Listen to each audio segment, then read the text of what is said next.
Hey guys, it's Tiffany, and I am doing today's video challenge. We are on day 2 of the video challenge, and we were asked to talk about a prop or bring a prop and talk about it.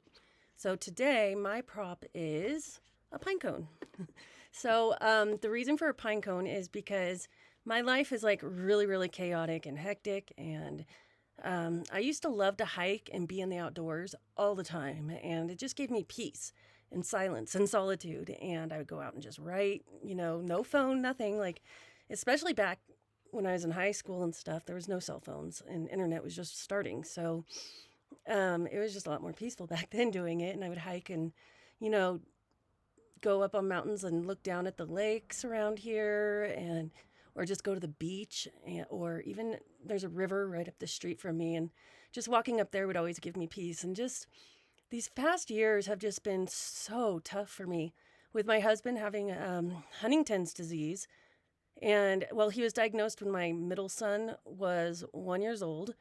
My third child, I didn't know I was pregnant with her until we were about like 5 months pregnant. And we love her to death. She was definitely not planned. Actually, none of my kids were planned, but we definitely did not plan on any more kids after we found out about the diagnosis of my husband, because each of our kids have a 50% chance of inheriting this disease, which scares me to death all the time. And I'm always like stressed out. And as I say that, it's like I can already feel like the tears starting to want to work up. So I'll just stop right there. And then, so so the forest usually gives me peace. And like I was saying, just how life has gotten really, really crazy.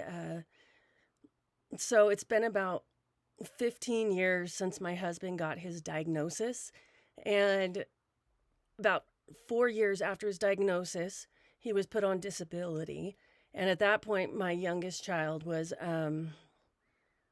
about 1 years old. And so it's just been kind of weird, like,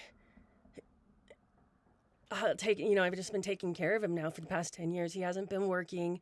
He's been slowly losing a lot of his abilities. Like I would put it to the right now that he's kind of like a toddler, like a 2-year old. He asks a lot of the same questions. Um, he just kind of plows through things like with a direct direction, like a toddler would. Like, okay, I'm gonna go get that ball, and if there's things in my way, I'm just gonna plow through it, right? Um, Trying to think. A lot of like his behavior, his the way he cooks, his thought process, just all of that is just very adolescent, which makes it hard for me because I've just pretty much been a single mom of feels like 4 kids for the past 10 years as he has gotten worse and worse. And it's like now, as my older kids are starting to be more independent, now he's becoming more adolescent and what, more dependable on me.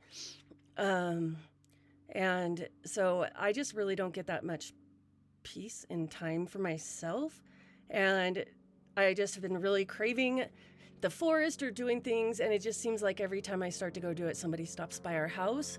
We constantly, for some reason, always have people coming by. And it's always right when I start to plan to do something. Like, even right as I started to do this video, my mom called, and it's the phone. Like, I don't know, my mom for some reason cannot drive a car without calling me. Like, for some reason, she just needs to be talking while she's driving.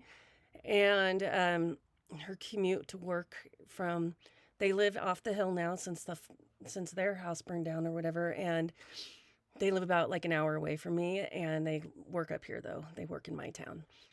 Um, so yeah, the way that I feel when I'm out in the forest is just being able to like release and put aside the all my caretaking responsibilities of being a mom, a wife, taking care of a home on my own, trying to make sure that the maintenance of plumbing and how I'm trying to get a bathroom remodel at the moment to make our house more ADA accessible for my husband so that he can be able to even get in the shower, because our bathroom is so like not cooperative or I don't for any of that. Our house is like 900 square feet, and you can't get a wheelchair down the hallway or through any of the doorways. It's almost like we need to level our house and just start over. Um, so yeah. Anyway, so that is my story. I kind of went on a rant and went on a bunch of different things. So Yeah, sorry guys. So, like my background, my kids' room today. So look forward to seeing all your guys' videos, and I will see you on the next video. Bye.